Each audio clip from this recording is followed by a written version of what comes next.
Alors on va partir à Paris pour le Grand Palais et on va découvrir un créateur que vous connaissez bien et que vous aimez bien, je crois, qui est Hergé, le papa, le père de Tintin.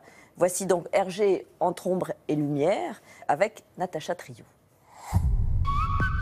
Prenez les initiales de l'illustrateur Georges Rémy, GR inversé, vous obtenez Hergé. Hergé, le père de Tintin, mais aussi de la bande dessinée moderne. Et pour la première fois, le Grand Palais à Paris expose le 9e art. Les aventures de Tintin, c'est 1 million d'exemplaires vendus chaque année, une famille française sur 2 qui possède un album et un journal qui fête ses 70 ans ou 70 années de bande dessinée. Alors comment le Belge a-t-il jeté les bases de cet art tout juste naissant?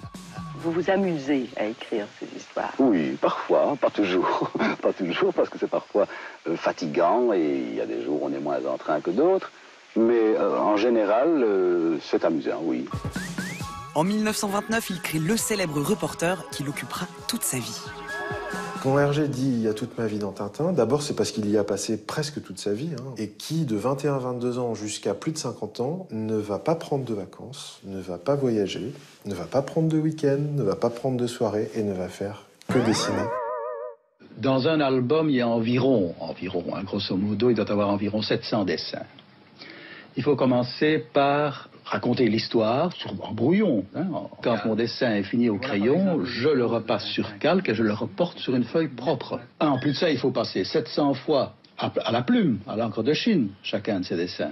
Hergé, quand il commence dans la bande dessinée, qui ne s'appelle pas encore la bande dessinée, ça n'est pas un métier. Donc il va travailler en tant qu'affichiste publicitaire. Et l'influence de la publicité, elle se ressent dans les couvertures. Elle fonctionne comme des affiches publicitaires avec des motifs très simples. Pur autodidacte, Hergé sera l'inventeur et le théoricien d'un nouveau style graphique, la ligne claire. Hergé a une quête esthétique. Il est à la recherche obsessionnelle d'une clarté. Clarté du trait, dans sa simplicité, une épure du style, et clarté aussi du récit. Car Hergé aussi est un romancier de l'image. La ligne claire, c'est vraiment que quand on regarde une image, on comprenne immédiatement de quoi il s'agit.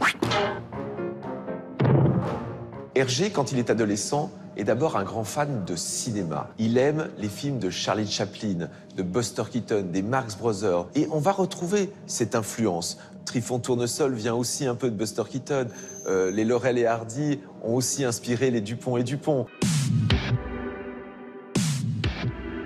Le langage des Tintins est aussi un langage qui relève d'une grammaire cinématographique. Il y a vraiment un sens du découpage. Les Tintins sont scénarisés, très complexes, avec un art du suspense, un humour fantastique. S'il y a une scène de violence, il y en a parfois, j'essaie de corriger toujours ça par l'humour, c'est-à-dire si un monsieur attrape un coup de poing, eh bien, on voit des étoiles, ou bien il tombe d'une façon cocasse, pour corriger l'effet trop brutal de la scène.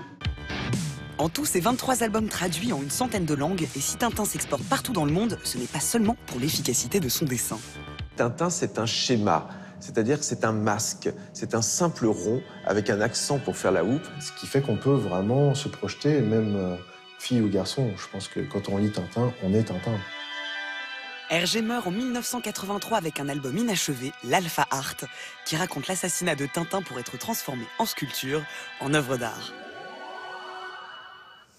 Alors quel était votre album préféré de Tintin? Alors écoutez, je vais vous dire, je n'ai pas été élevé avec Tintin. Je suis bien plus vieux que ça. Moi, j'ai été élevé avec les pieds nickelés. Vous pouvez pas savoir qu'il y avait Croquignol, Riboudin, Filochard, ou avec Bibi Fricotin. Et j'ai découvert Hergé et Tintin, je devais avoir 30 ans, mais je me rappelle très bien qu'on me regardait avec pitié. Avec pitié, quoi? Il lit Tintin au lieu de lire des académiciens. J'aimais beaucoup mieux Tintin que les académiciens. Mais qu'est-ce que vous aimiez dans son dessin? Mais je trouvais ça extraordinairement amusant, extraordinairement vif. La bande dessinée est quelque chose qui m'a toujours fasciné. Si Dieu me prête vie, mon prochain livre sera une espèce de bande dessinée sans dessin.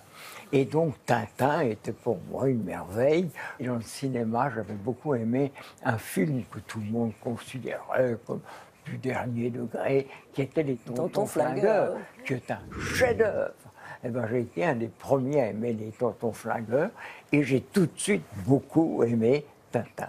Alors on attend avec impatience votre bande dessinée sans dessin. Hein. Je ne sais pas ce que ça va donner, mais vous pouvez peut-être trouver un Vous savez, dessinateur. c'est pendant 2 ans. Ah d'accord. On a le temps. Merci.